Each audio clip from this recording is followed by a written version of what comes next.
Madam Toastmaster, Mr. President, fellow Toastmasters and guests, and especially Colm. Colm gave us a great example of a stage 4 speech tonight.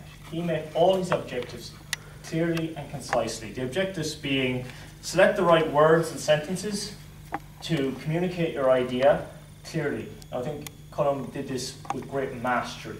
He showed us how to select your words and how to get across a very clear message, and that is that being a poet is not a way to make money.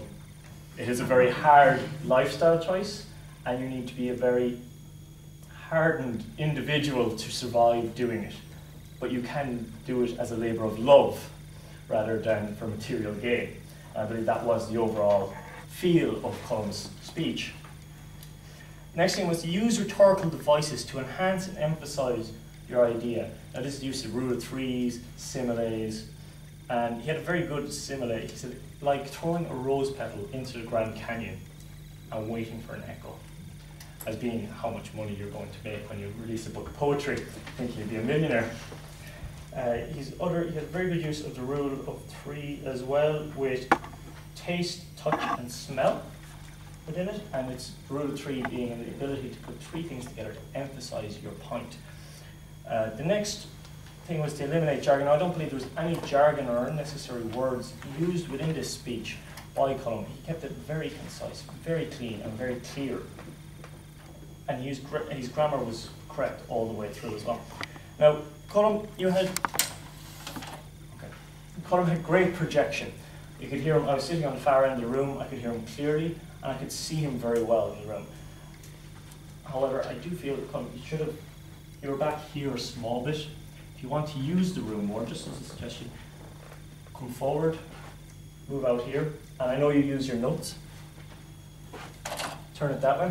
This is my trick for getting around using notes. I can look over at John Kelly, look all the way down the room, Philip, and I can look at my notes, and it looks like I make great eye contact with the audience, when all I really wanted to do was read what was written on my speech.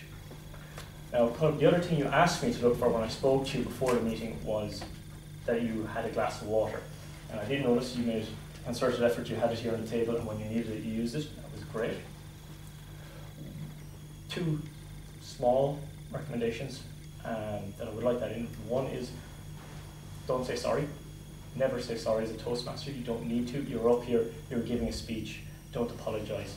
9 out of 10 times no one noticed you made a mistake. So don't draw attention to it. Only you and I knew what was written on that page tonight.